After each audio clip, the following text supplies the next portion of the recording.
When you find an environment as magnificent as this, that inspires new desire within you all day, every day, and you simultaneously, as the new desire is exploding from you, are aware of where you stand in vibrational relationship to it, so you are bit by bit bringing yourself into alignment with each new idea as it comes, you begin to develop this steady, progressive path of delicious unfolding.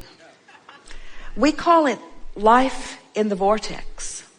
But for those who don't know about the vortex, or who want to call it something else, for those who aren't aware that they are vibrational beings, who don't know that the source within them is calling them eternally, as they see you living life from inside the vortex, they describe you in this way.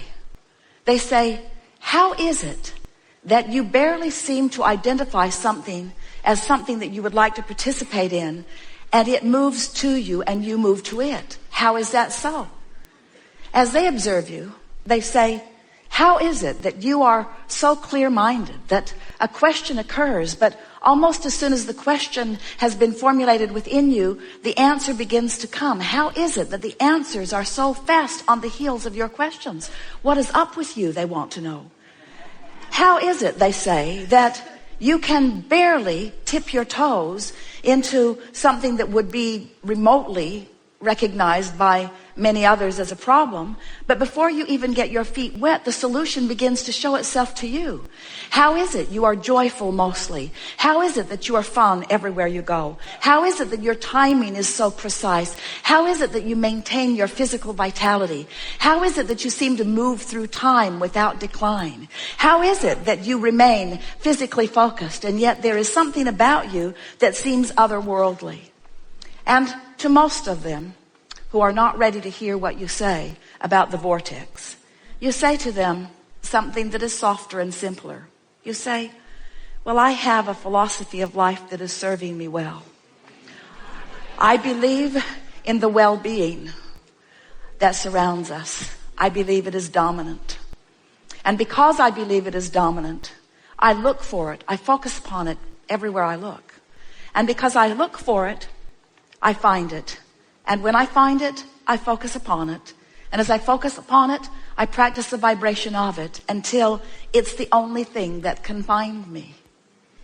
I live in a world of well-being predominantly because well-being is what I look for. In fact, I have a mantra, you might say to them. Today, no matter where I'm going, no matter what I'm doing, no matter who I'm doing it with, it is my dominant intent to look for what I'm wanting to see. Because when I look for what I'm wanting to see and find it, I practice the vibration of that. And then my world is filled with things that essentially, things that in essence are the same as that. Oh, don't get me wrong, you can say to them. I live in the world, the real world, like you. And from time to time, I see those things that I'd rather not see. But I discovered some time ago, you may tell them, that whenever I know clearly what I don't want, I know equally clearly what I do want. And I've just learned to get off of what I don't want and on to what I do want as quickly as possible. When I was really little, I could feel that when someone praised me, it felt really, really good. And in the same way, when someone criticized me, it didn't feel good at all. And I recognized even when I was little that when I praised someone else, it would most likely feel good to them. And that if I were to criticize them, it would most likely not feel good to them. But what I was startled to discover is that every time I criticize anyone else, I don't feel good either. And so I've decided that there is a power in the way I feel. I believe, you may tell them if you want, that we were born into these physical bodies for the purpose of exaggerated and blissful expansion. And as I participate with those who surround me, I know that it's true of me and all of them that we are doing exactly that. But then somewhere along my trail, I figured something else out. Not only do I want to feel good, and not only does it feel really good to feel good, But I discovered that I have unconditional control of the way I feel. That was a big step for me.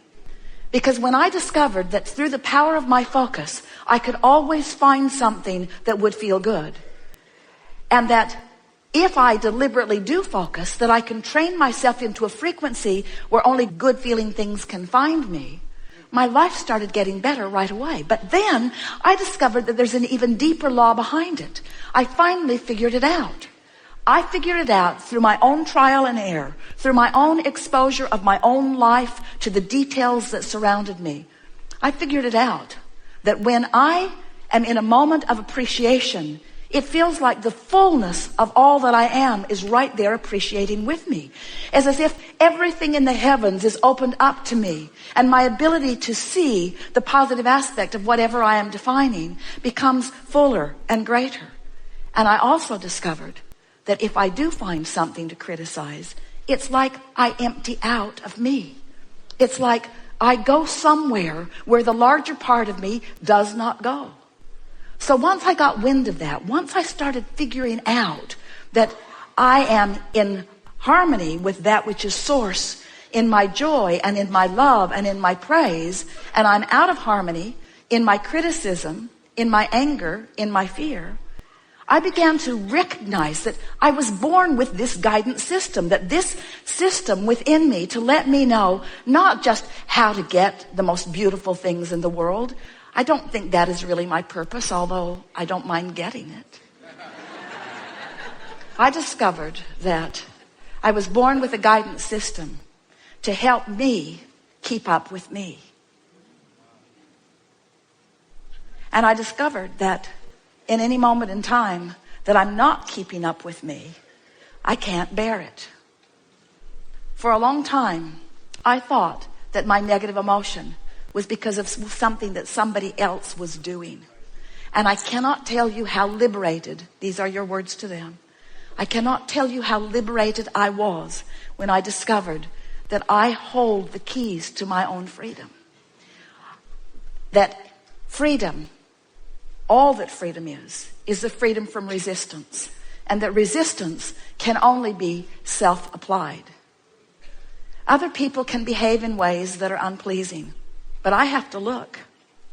Other people can behave in ways that don't feel good to them, but unless I give it quite a bit of my attention, I don't get hooked into it, and so it doesn't become part of my experience.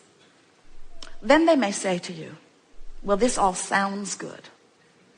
And I see that you are living a much happier than usual life.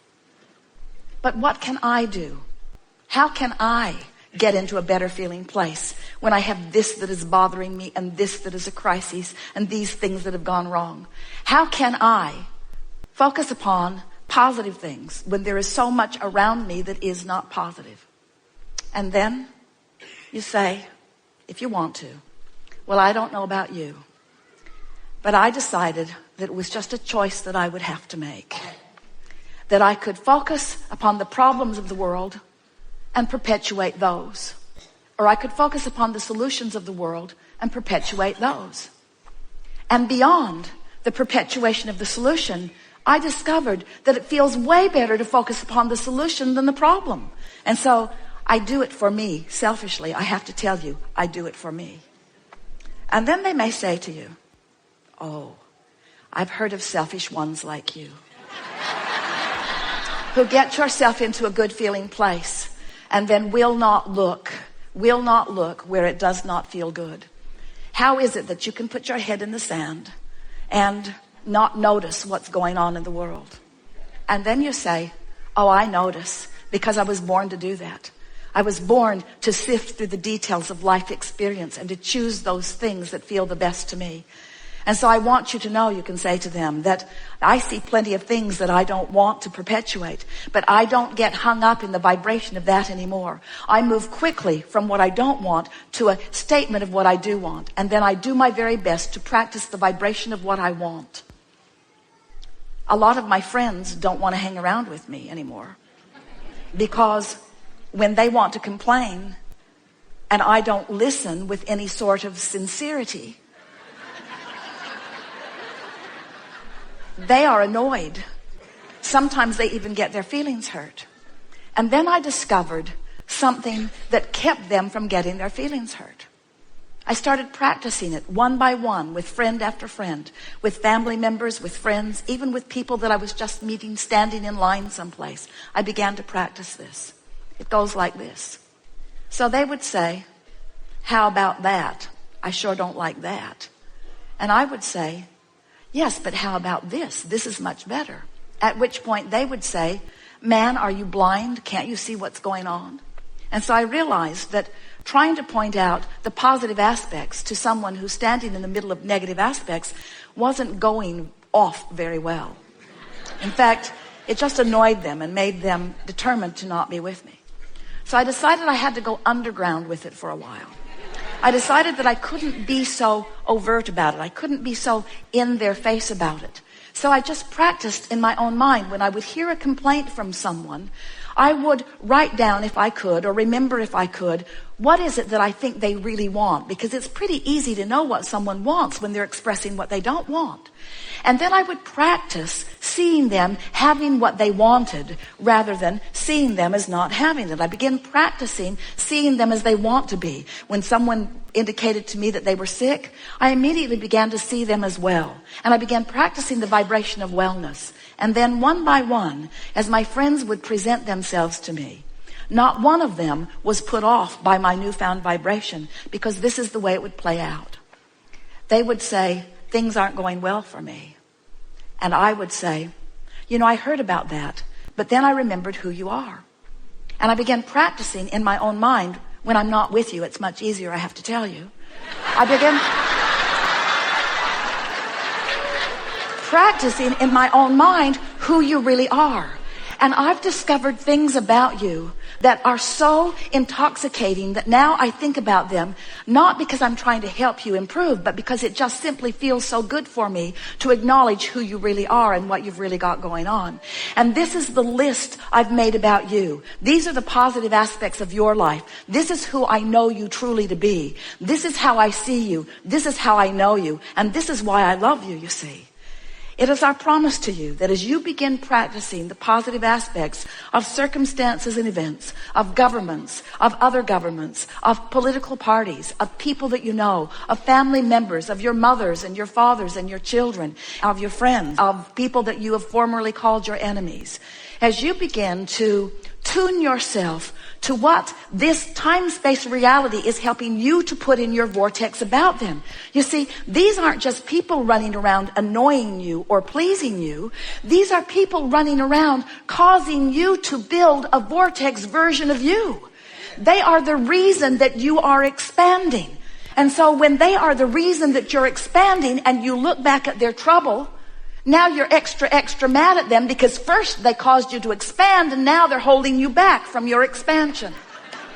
What we want you to realize is that no one can hold you back. There is no assertion in this attraction-based universe. It is all attraction. And so as you begin to play with this a little bit, as you accept that you are vibrational beings first and foremost, as you acknowledge that you and everyone that you are interacting with is causing you to build this magnificent vortex of creation, and that the source within you dwells there and experiences the fullness of all that you have asked for.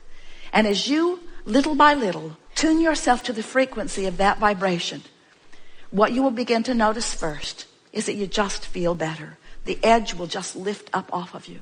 Next, you'll begin to notice that wonderful ideas are flowing to you.